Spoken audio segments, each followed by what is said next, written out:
Alright, some more gibberish. I am just looking at some random snakes. These are some cave dwelling rat snakes. These are Ridley eye. Let's see, what can we look at? Alright, so somebody said something. They didn't see me interacting with them as much.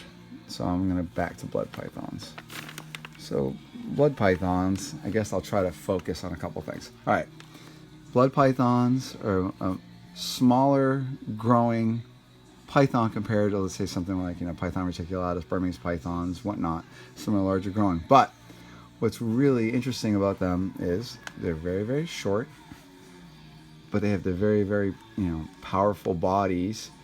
Sometimes people also notice that when you stick your cell phone in their face, they don't like it. So you may misinterpret the animal's aggression for the phone just because they're not used to it as something, not what they really are. Okay, so we're talking about blood pythons. So blood pythons are really pretty fantastic little animals. So blood pythons, general temperature is like 82, 84. I like a hot spot, essentially about 90 degrees. So, 88, 90 degrees roughly. If you take them and you overall heat them up, see, that's the fun. So if I basically just heat them up too much, they'll become agitated and they get upset. So we want to be really careful about the overall environment that these guys handle. A lot of times people think that they want to be, warm. It's a python and stuff like that. But these guys, they basically live in wet, dampy kind of areas in the wild, so they're down in the water, so it's not as hot down there, let's say reticulated python would be getting in a tree. So here, this is a T negative. This is a T negative matrix. And it's also got some nice striping. It's got a cool little head. Let's go look at a nice T neg.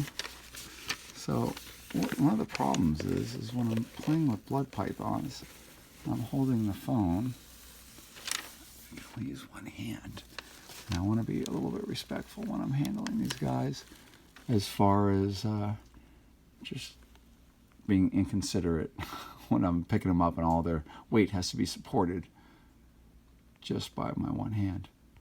So here's just the top of the heap as far as a T negative python. The T negative Bronger's Mai, this is just, they're so nice. Just basically, I think what I really like is a lot of white in the red, so you get a lot of contrast. So what I really like about blood pythons is they readily eat defrosted rodents, which is nice. So you really don't have to feed anything like this generally live at all. And they're really, I think they're pretty easy to raise. So people may not, even consider this. They're not, once they're eating well, they're not too picky. And I think they're largely pretty easy to manage. This is a blood python that's doing exactly what it wants to do. These guys, if you give them a chance, they're gonna sit and hide underneath there. So let's go. But something big. I generally like newspaper. T positive, blood. I was saying in a previous video, it's very easy to overfeed blood pythons. Just because they want to eat it does not mean that's exactly long-term the way to go. So if I'm raising up blood pythons, these guys can, eat a fair bit, and they can, grow into the food that I'm giving them. But when they're large adults, it's very easy to make this incredibly girthy animal, and that animal ultimately would never exist in the wild. So I think when we do these things, it's because we're giving too much of a good thing. Humidity. These guys love humidity. When I talk about humidity, I don't mean like a dank, wet cage. Basically, you do want ventilation.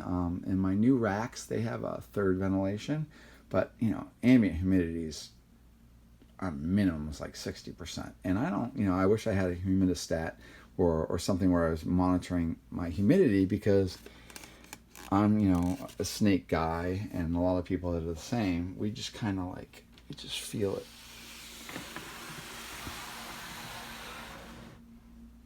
This is classic. What this one up front, why we call it blood python, because it's blood red. And what's really amazing now is the access that we have to really, really good quality gene stock is so important. Years ago, when these animals were coming out of the wild, we had so many problems. We had such mortality. These guys are very heavily parasitized. They don't want to acclimate often, and all these different things. And maybe, it's what they've gone through, because largely the blood pythons that we're looking at originate through the skin trade.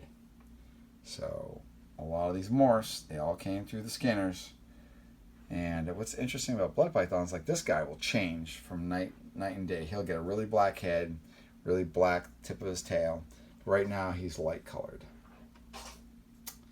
Let's see, it's making noises. Oh, okay. So we're looking over here. This is Bronger's Mai. Ew, you're shedding.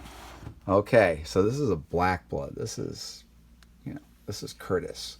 So this is basically a Sumatran blood python, but it comes from the higher regions, so it's a little bit more arid out there, and they're not going to be so much in all the swampy lowlands like the Bronger's Mai.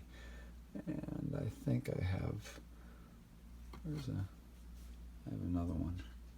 That's a female, and she's very, very like a typical. I'm not going to say that this is anything special, but they're wonderful. Black bloods can often be quite nice as far as disposition wise. Here's just a big girl. Hi, sweetie.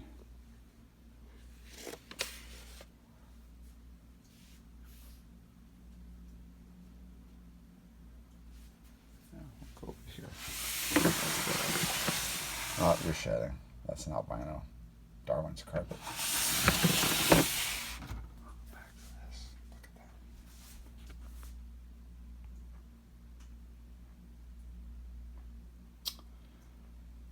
Yeah, so I was saying in my previous video, at least on the comments, that I'm just, it's almost ball python time for me. I haven't even really started doing ball python breeding and whatever. So I'm just kind of like playing around and trying to get motivated in that respect. So start playing with different things. I can go over here.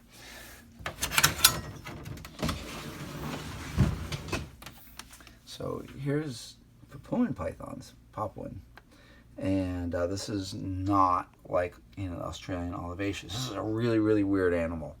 And years ago, when pretty much nobody probably besides the Barker had ever bred them, I bred them 3 times. And I was breeding Papuans. And I remember I was making babies, and I think I was trying to sell them for like $500. And people were they weren't there yet. So I eventually got rid of my group. And boy, do I regret that now. So I'm back to raising up. There's a big girl. I'm going to spend some energy and effort on some Bolins. So that, I think, is pretty much a really good long-term project. But, getting really nice captive bred Bolins available here in the States is a goal of mine. They're a difficult species, certainly to breed, and I have a lot to learn. But I think I have some pretty good intuition, and generally when I set my mind to it, I often can figure things out. All right, that's the end of Bubblegum Gibberish number 2.